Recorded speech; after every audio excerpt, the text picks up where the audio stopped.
Hey guys, Adriana Jimenez joined here with Eddie Hearn. Eddie, it's great to see you. Last time I saw you was in Saudi Arabia. Big night for you that day. Are you still riding that wave with the victory? I am. I mean, I've been very tired, but I keep sort of thinking to myself, imagine how tired you'd be if AJ lost that fight. So, been a good year, a good end to a great year, and unfortunately, with the belts comes the aggravation, the mandatories, the letters, negotiations. So we've just been dealing with that really, and that's really obviously we've got the big fight on Friday with Jacob Chavez in Phoenix, and then got to put AJ's next fight together, and also the schedule for 2020, which is starting to take shape. I know with the new titles now, you have to go through all the alphabet and all that with the mandatories. But I know that Andy Ruiz, after his performance, he obviously said the excuses that he had, but he also right away mentioned the third fight, the trilogy, that things will be different. Speaking of this trilogy, is there any verbal agreement or anything set for that? Because he kept mentioning so much. No agreement, no verbal agreement, no written agreement. I think AJ mentioned it before the fight. Might have been good mind games actually from AJ, saying, we'll do a third fight anyway. But I don't rule out a third fight. I love Andy. I think he's great to work with. I think he's a very exciting fighter. I don't agree with some of his comments after the fight. Like, listen, AJ had a dozen excuses in the first fight. He never mentioned one of them. He said, "You're the better man. Congratulations." That's really what Andy should have done. People say, "Oh, Andy weren't in shape." Andy's never in shape, but he's dangerous. And AJ just boxed a brilliant fight. So. Don't rule out a third fight. Obviously, AJ's got to take care of mandatories. He wants the undisputed fight as well. And Andy Ruiz has got to come back with some good wins. But he's a good fighter, and I think if he gets himself in the gym and stays disciplined like AJ did, he'll be back. Do you think that Andy Ruiz has to, in a sense, earn that shot again with them? Does he have to come back with the title, or what does he have to do to get that third fight with AJ? Sometimes you get opportunities without earning them, or maybe you do earn them. He didn't earn his shot at the world title. He got picked, but he took his opportunity, and he's become world champion, in one of the biggest upsets of all time. So he's got a great profile, but I do think he needs to come back with a good win. I expect them, if Wilder beats Fury, I expect him to do Ruiz Wilder, and he's going to get opportunities. It's really how he conducts himself from here. He shouldn't be ashamed of himself. I mean, I don't think he was partying in training camp. He just, when he won the world title, he went out and he partied hard. Just can't really blame a guy for that. He's just changed his life, made a lot of money. So he trained hard, but probably started a little bit too late, probably come in a bit heavy, but just got schooled. That's it. And you should really just say, got beat by the better fighter tonight. Just like on June the 1st, we got beat by the better fighter. So he'll be back. You just mentioned that if Wilder beats Fury, you think they'll do Wilder Andy Ruiz, right? If that happens, who would win between Wilder and Andy Ruiz, in your opinion? It's a good fight. I mean, I think Wilder's got the edge in that fight. But Ruiz is dangerous. Josh said that, in the up close in the exchanges, he'd sort of nudge you off and boom, boom, like they're coming at you with speed and round the back of the head. And, Ruiz is a good fighter, very dangerous. We knew going into June 1st how dangerous Andy Ruiz was, but no one really agreed with us. And it was only after that fight everyone started saying, "Whoa, he's dangerous." I said, "I told you he's dangerous." But I knew that if Joshua boxed properly, he would beat Ruiz, 10 times out of 10. But unfortunately, it was 9 times out of 10. So glad to get the win. With this Wilder Fury, we've seen the tweets of Anthony Joshua saying that he's willing to spar with Tyson Fury. What do you make of this when you hear this? And is that really a possibility of happening? I think that Fury, Josh would actually love to spar Fury because he wants to improve all the time, But I think that really, I know his schedule. I'm not sure how that's going to even be possible. And probably the training team saying, "Look, if Fury beats Wilder, you're probably going to fight him next. So are you sure you want to do this?" But we'll see. I think it's a nice idea. I think the two guys, probably a bit of a love-hate relationship. I think they respect each other, and I think they've both been through a lot now. So they're kind of both British, and they're sort of back in each other's corner. I don't think I've gotten your prediction between Wilder and Fury for this to happen in February. Who do you expect to win that? I think Wilder is favourite in the fight. I think he might be a little bit more reckless in this fight, which will make him more dangerous. But sometimes Fury likes reckless guys. And I hope that Fury wins the fight. Obviously, he's British, I'm a Brit, supporting our man. That would be a big fight with obviously Fury and Joshua. So, I mean, it's the undisputed fight. It's going to be the one that people want to see. All right. Well, obviously, we're here in LA. We saw you on your private jet. Sorry, I don't have one of those, but. Oh, you borrowed it. You're just being modest, I'm sure. Coming from Phoenix, big fight with Chavez and Daniel Jacobs. Talk to me about what you're expecting to see on fight night. Expecting a great fight. I mean, Jesse was talking about, Barrera against Morales. It's got that kind of Mexican feel to it. You've got a 4-division world champion in Mikey Garcia against a 2-division world champion in Jesse Vargas. You've got a guy that's had big wins and big fights at 147 in Jesse. And you've got a guy who's had one fight at 147 and lost convincingly to Errol Spence. He wasn't himself that night, but he lost clearly. Most of Mikey's wins have come at 135 and 140, like the big wins of his career. And I think this is a much closer fight than people think. I think Mikey is an automatic favourite in most fights because of his history and what he's achieved. But I love the fight. I think it's going to be an absolute war. Thank you to Jerry Jones for getting behind the fight and trying to win this fight for the Ford Centre in Frisco. He's got it. And it's going to be a major night on DAZN February 29th. We've heard the rumors that it's we know for a fact it's a one-fight contract with Mikey Garcia. We've heard Mikey said it's not $7 million. He's not trying to disclose unless you want to disclose the number. He feels that you can possibly open the doors to him getting a world title shot at 147 that he desperately wants. Yeah, I mean, look, in terms of the deal, he's always had a fight-by-fight deal with PBC. This is a fight-by-fight deal, but we have the option to match any offer. So if we want him, we can keep him. And we will want to keep him if he beats Jesse Vargas. But he's right. When we first started talking to him, the question that he was asking me was, who am I going to fight if I join DAZN? Now he's kind of putting that trust in us to say, almost use me to bring the fights, So you've got me now. So go to Danny Garcia, go to Manny Pacquiao, go to Terence Crawford and tell him you can deliver those fights on DAZN. And it's a really interesting dynamic. But like I said, he's got a tough fight. He's got to come through that fight. But, I believe we're going to work with him for a long, long time. He's a great fighter. He's one of my favourite fighters.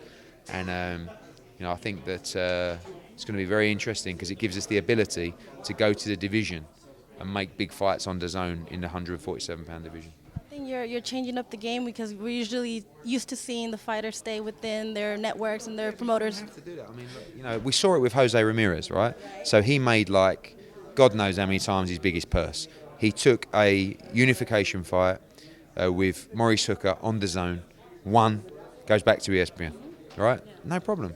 And you have to give credit to Arum and Top Rank for actually saying they could have stopped that, But they saw, look, it's a lot of money. We believe our guy can win. Go do it. And we'd do the same for our guys as well.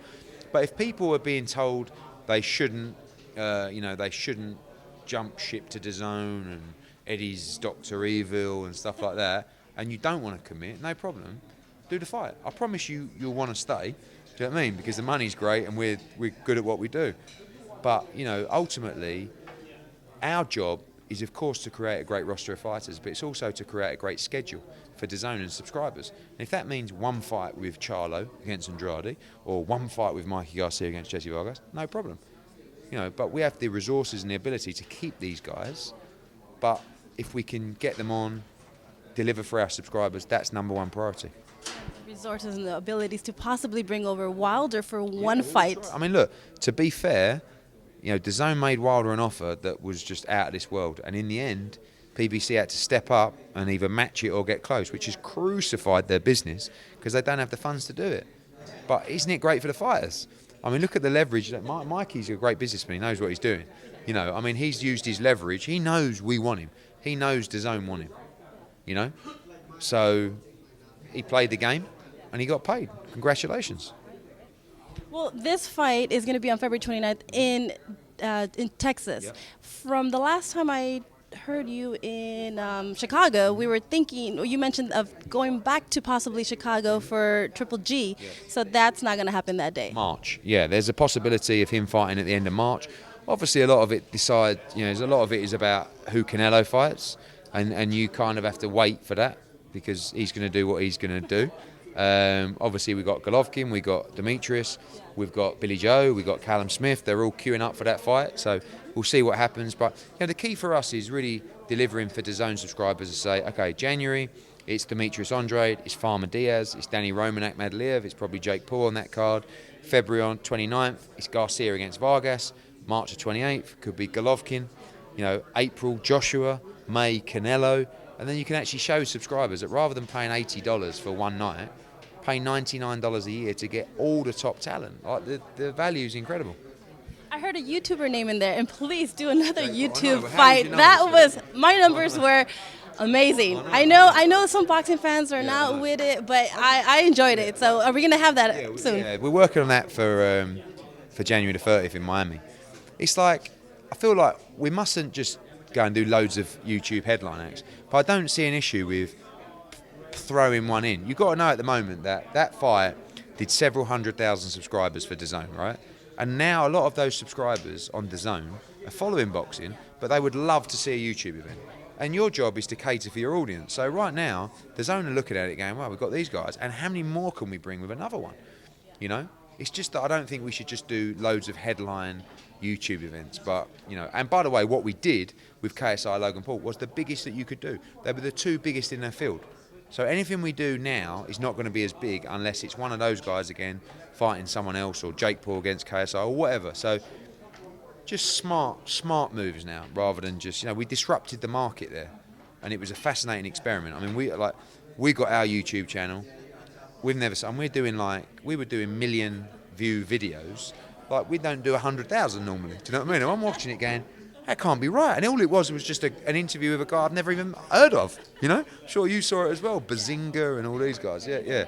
So yeah, it was great. It was a good experience, and it was a lot of fun. So you said for the January 30th in Miami. Okay, that's a stacked card. I mean, you have three world title fights. Yeah. So I feel like sometimes I'm not looking for credit, but if you can give me some, it'd be great. But I just feel like no one's putting cards on like that. Like, they're putting a world championship fight on, and maybe one other underneath it, or maybe just like a 10 round. Like, we're consistently putting triple headers on, double headers. You got Danny Jacobs against Chavez on Friday. You got the world flyweight title on the card, Rosales against Martinez. You got Maurice Hooker on there as well. You got Gabe Rosado. You got Liam Smith. They're stacked cards from top to bottom. What's the mentality of putting up that fight on the Super Bowl week? Because I know there's promoters saying that's madness, but I mean, you've tried different things already. Choice, because it's another purpose-built arena, like in Saudi, and every year Verizon do a purpose-built arena at the Super Bowl week, where they have the biggest concerts, live events, etc. And they've chosen a boxing event. So we're lucky enough to create a fight night on Super Bowl week in a purpose-built arena, about 5,000 people. Like, it's groundbreaking. It's totally different. People say, oh, you can't do that, or you're not supposed to do that, but it's not working. What they're doing, like Bob Arum come out in a week and said, oh, the problem is in America, you can't sell tickets. No, you can't sell tickets. Your pound for pound star in Terence Crawford just sold 4,000 tickets. We've sold double that for Jacob Chavez. So we're not having a problem, but you've got to think outside the box. It's like the KSI Logan Paul fight. It's like doing a fight on Super Bowl weekend. You can't just stand still and just think, oh, we'll just do it like we've always done it. We go here, we go there, we go there. Oh, but they're not selling. We'll do something different then. Think outside the box. Of course, you mentioned also Danny Jacobs and Chavez this weekend, this Friday. What kind of fight can fight fans expect that night? I have absolutely no idea. I mean, this is the fascinating thing with Chavez, right? He's an enigma where you never know what you're going to get. And I feel a bit sorry for Chavez, because it can't have been easy growing up with Senior as the father. Like, imagine his childhood. I mean, it was just absolutely crazy, And he's always wanted to be as good as his dad, but he's never going to be. But it's not just about, I feel like Friday could be redemption for Chavez Jr. If he won, he becomes like one of the biggest stars out there. But even if he just does well, shows heart, hangs with Danny Jacobs, he's going to get the respect of the people again. And we've seen, we're going to have 10,000 people in there. It's going to be wild. And although Danny's a name, Chavez is the draw. And this is probably the lowest point of his career, right? So there's the potential of Chavez. And I have to be honest, I quite like him. I feel a bit sorry for him at times. It's like the world is against him, and he's out there grinding. He just had to beat Nevada Commission in a court case, which he did yesterday. He's had that his whole camp, but he stayed in it. I expected him to jack it 3 weeks ago, just to go, do you know what? No one's giving me a break. Fuck it, I'm done with boxing. But he stayed dedicated. He's still got to make the weight tomorrow, so we'll see. Yeah. But I think it's a good fight, and it's a great fight for Danny at 168. First fight. Chavez got a good chin. I hope he puts up a great fight. He looks good. He's been training for a while with Freddie.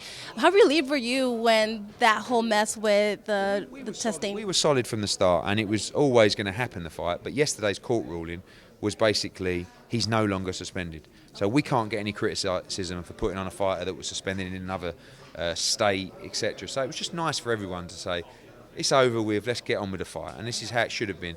We should have talked earlier. People were a little bit too stubborn, and they wanted to make a statement, and other people in the sport were trying to ruin things for us and around the fight. And Chavez had to do his thing. He did his thing. He went to court. He won, and now he gets on with hopefully what will be a great fight this Friday on DAZN. Do you sometimes feel like Chavez, like the way you mentioned that everyone's kind of trying to attack you, one's against you? Yeah, but then I guess there's got to be a reason for that. If I was useless, if I weren't a threat, everyone would leave me alone. So I just feel like there's a lot of people in boxing that you expect to be working against you, and that's just how it is. But there's also people, this is more of an American thing that I've found, that there's American people that are supposed to be with me that are trying to fuck me, excuse my language, right? And I know you are, and don't think it goes unnoticed, like you're not doing it trying to be clever. I know, I'm not an idiot, but it just baffles me when we're the people giving you a lifeline and you're still trying to fuck us, And this is just, it's boxing, it's very frustrating. And it's at times where you start thinking to yourself, can't be bothered anymore? But that's actually the great English saying, which is, don't let the bastards get you down, which basically means don't let them win. Go in there, outperform them, outclass them, and deliver. And that's what we like to do. And coming off the back of Saudi Arabia, I can't tell you I might have had that same energy if we'd have lost. But getting a victory was like, because when Jarrell Miller failed the drug test, when Joshua lost, when Dillian White had his issue with the Rivas testing and stuff like that, there was a time in July where I was just thinking, don't need this, do you know what I mean? And then you win like last week and it's like, fuck, I love this game. Do you know what I mean? I love the game, I love the business, fuck everybody. Like, that's the mentality I've got. And when you're like that, you're dangerous. But you've got to try and keep that energy. Keeping that energy going, when can we expect to see Anthony Joshua? What month? When are we? Yeah, April or early May. I think that's the plan. I mean, he had a long time out of the ring after Povetkin, probably a little bit too much time. But he fights twice a year, so April, May, and then October, November, something like that. Because obviously the mandatories are in Usyk and in Pulev, but we've heard about Pulev, maybe Chisora. Usyk Chisora. Yeah, Usyk. I'm sorry, Usyk Chisora, you're right. But all we've done is we've written to the governing bodies and said, just tell us who goes first. You can't just tell him he's got to vacate one. There's a rotation system. Who is it? So we're waiting for that answer, and then we'll make the fight.